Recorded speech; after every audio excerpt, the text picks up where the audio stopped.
See a preserved QRS complex in something kind of crazy doodle like these, you know you have a ventricular, problem.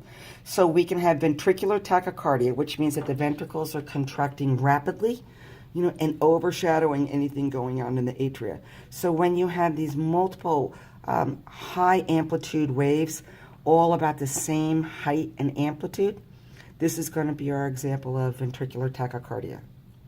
If the ventricles, again, like the atrial fibrillation, walls are not receiving an impulse and contracting and relaxing in unison, then regions of each ventricular wall are depolarizing separately and independent of the others. So we have this multiple varying height wave here, right, with no preserved QRS complex.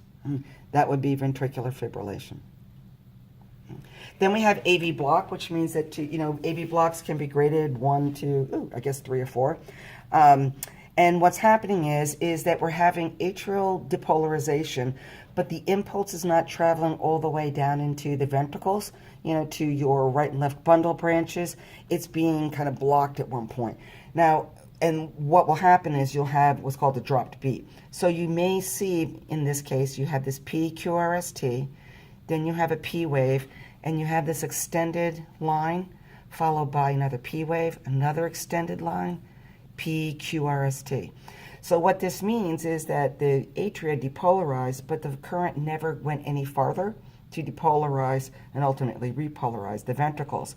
So this is where that would normally be found, but it never reached there. So what can happen is that eventually, after a couple impulses travel through the atria, is that finally it's like a tsunami. All this current builds up, and finally it goes past, the SA node to the AV node to the bundle of His and so forth, and that impulse does get to the ventricles. And once it does, then you see a normal QRS with a T. So all we're saying is an AV block means that there's different degrees of complete blockage, partial blockage, where you will not see a QRS and a T following a P. You'll have this longer than normal flat line, and then another P. You may have only one drop beat, you may have two. That's where these ones in red can really be helpful, learning what that looks like and what's essentially physiologically happening there. But when you look at the ones in black and white, it's a little trickier. And I generally use all these that are the larger copies, of our different EKGs. So you follow from left to right and make sure that this is going to be a normal wave. You can't use this for a heart rate. So we have a QRS and a T, and then a P with kind of giving you an indication right here, kind of a longer line, flat line here than normal before a QRST.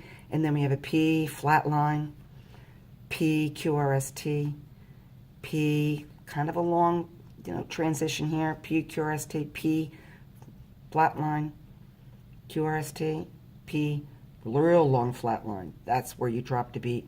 That's where you drop the beat. It's giving you the indication here, a longer, isoelectric line area here between your P and your QRST. It shouldn't be that long. It's kind of giving you indication that the impulse is starting to slow down, and then you see a complete mist here. So this would be AV block. Make sure you look across the entire length and you don't try to get a heart rate on this. It's not trying to be, this won't be an example of normal, normal sinus rhythm or bradycardia, tachycardia. This, you have to look all the way across. You go, ooh, I see that drop beat. This has to be AV block. And that's it.